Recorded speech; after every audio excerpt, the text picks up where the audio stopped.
네, 여러분 안녕하세요. 테솔과 뉴 테크놀로지 권연희입니다. 오늘은요, 위드 코로나 그 세 번째 컨텐츠로요, 그린 스마트 미래 학교라는 것에 대해서 여러분들과 한번 이야기해 보도록 하겠습니다. 자, 그린 스마트 미래 학교는요, 이전에 제가 위드 코로나 컨텐츠, 뭐 5G나 에듀테크 이러한 것들이 이제 상당 부분 이론에 대한 것들이었고 되게 조금 추상적인 개념들이었었다면요.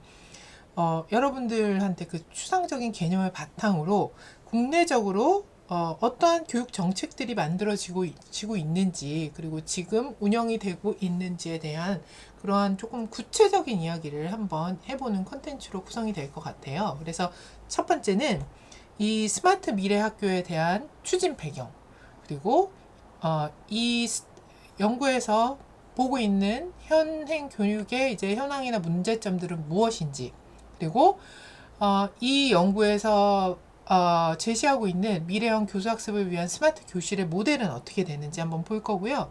그리고 이것을 통해서, 이러한 정책을 통해서 과연 우리의 교육이 어떻게 변화가 되기를 원하는지 그 변화상에 대한 이야기로 한번 마무리를 지어보도록 하겠습니다. 자, 그러면 그 추진 배경부터 한번 볼게요. 이거는 2000년도 7월부터 시작된 사업인데요. 한국판 뉴딜의 대표 사업이라고 그 뉴딜 사업의 한 줄기로 이제 교육 관점에서 그린 스마트 미래 학교라는 정책이 만들어졌습니다. 그래서 이제 사업 계획안이 이제 2000년도 7월에 이제 발표가 되었는데요. 좀 더 자세한 내용들이 궁금을 하시면 여러분들 이 그린 스마트 미래학교 홈페이지가 있습니다. 여기 한번 들어가 보시면 좀 더 자세한 내용들을 보실 수 있을 거예요. 자, 여기에서 보고 있는 이 추진 배경은요. 첫 번째는 미래 사회를 선도할 인재 양성과 교육 혁신의 중요성이 부각이 되었다고 생각을 하고요. 두 번째, 미래형 교육 과정 운영을 위한 새로운 학교 모델이 필요하다고 보았습니다. 그리고 마지막으로 개인과 사회가 함께 잘 살기 위한 학교의 역할이 조금 달라져야 한다고 생각을 한 것 같아요. 자, 그래서 이 세 가지 관점에서 그린 스마트 미래 학교라는 사업을 추진을 하게 되었는데요. 자, 그러면 이 사업에서 보고 있는 현황 및 문제점은요. 첫 번째, 학교 교육과정과 시설을 연계한 종합적 추진 모델이 아직 없다라는 것이 지적이 되었고요. 두 번째는 시설 노후도 가속화에 따른 학교 환경 개선 요구가 지속적으로 있어 왔다라고 또 이야기를 하고 있습니다. 마지막으로 디지털 환경 기반의 새로운 교수학습 인프라가 미비되어 있다. 이렇게 세 가지를 지적을 했어요. 그런데 아무래도 우리가 이제 좀 살펴봐야 될 것은 이 마지막 세 번째 관점이겠죠. 이 부분을 좀 더 자세히 보면요. 그동안 단기간 동안 서버도 확충하고 기자재도 보급하고 콘텐츠도 확보했다라고 일단 먼저 이야기를 합니다. 그렇지만 그 안을 들여다보니까 이제 쌍방향 소통이 조금 어려운 게 있었고요. 기기도 좀 오래된 것들이 있었고 콘텐츠를 모으기는 모았으나 여전히 부족하다라고 보았던 것이죠. 그래서 이제 민간 시장에는 이미 도입돼서 잘 이제 굴러가고 있는 에듀테크 이런 첨단 기술을 활용을 한 것들이 필요한데 학교는 아직 인터넷망이라든지 디지털 기기 등의 뭐 여러 가지 제반 사항들이 문제점이 있다라고 지적을 하고 있습니다. 자, 그렇다면요. 네, 이 그린 스마트 미래 학교에서 추진하고 있는 과연 학교는 어떻게 변화해야 하는가 그 포인트의 모습을 보면요. 이 네 가지 관점을 이야기를 하는데요. 일단 공간의 혁신, 그리고 그린 학교, 스마트 교실, 학교 복합화 이렇게 학교가 변할 것이라고 이야기를 합니다.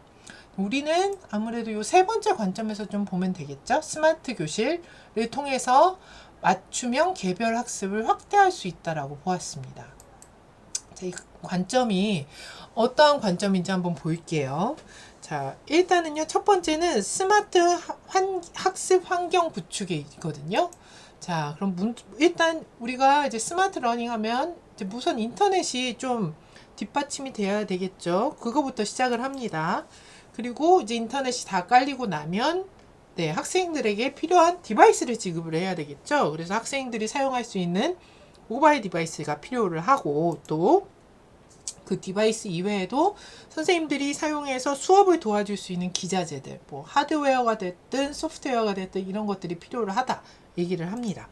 그리고 이러한 모든 콘텐츠나 이런 것들을 잘 온라인에서 서포트 해줘야 되는 것이 있어야 되니까 그것을 잘 묶어줄 수 있는 LMS 플랫폼이 필요하다고 이야기를 하고 있는 거죠. 자, 교수 학습 혁신에서 보면요. 첫 번째는 블렌디드 러닝 수업의 확대가 필요하다라고 얘기를 하고 있습니다. 여러분, 블렌디드 러닝이라는 게 온라인, 오프라인 결합이잖아요. 그래서 이것을 통해서 창의 융합형 블렌디드 러닝 수업을 할 수 있다라고 이야기를 하고요. 두 번째는요. 교수 학습 확장 면에서 보고 있습니다. 그래서 교수 학습에 필요한 콘텐츠라든지 인력이라든지 공간, 이것을 이전에 우리가 알고 있는 프로토타입을 뛰어넘는 것들을 이제 필요하게 되는 것이 디지털 기반으로 인해서 변화될 수 있다라고 이야기를 하는 거죠. 그다음에 세 번째는요. 맞춤형 개별 학습을 제공할 수 있다라고 이야기를 합니다. 일단 이러한 학습자들의 데이터들을 모아두면요. 이것을 바탕으로 일단 이제 일종의 학습자별 이런 데이터를 분석해서 개별 로드맵 같은 것을 제시해 줄 수 있다라고 보시면 됩니다. 자, 그리고요.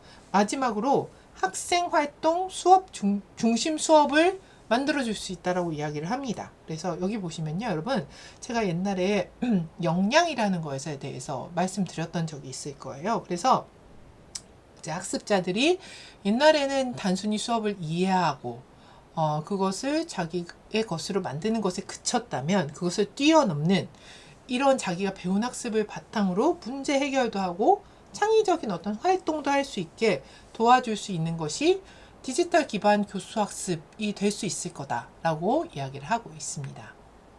자, 그러면 과연 이 그린 스마트 미래 학교에서 제시하고 싶은 최종적 교육적 변화상 어떤 것들이 있을까요? 그 첫 번째는요. 교수 학습 혁신을 위한 디지털 기반 스마트 학습 환경을 구현하는 것에 있습니다. 두 번째는요. 유비쿼터스 환경에서 맞춤형 개별 학습을 제공으로 해서 학습의 질을 제고한다 라는 것에 그 변화상 두 번째 포인트가 있고요. 마지막으로 디지털 기반, 기술 기반의 소통과 참여 확대로 학교 교육력이 향상하는 것에 그 세 번째 변화상이 있습니다. 자, 여러분들 이 그린 스마트 미래학교에 대한 대해서 학습하시면서 앞으로 우리의 미래의 교육이 어떻게 변하는지 좀 예상이 되시나요? 자, 오늘 이 세 번째 이야기 그린 스마트 미래학교였습니다. 수고하셨습니다.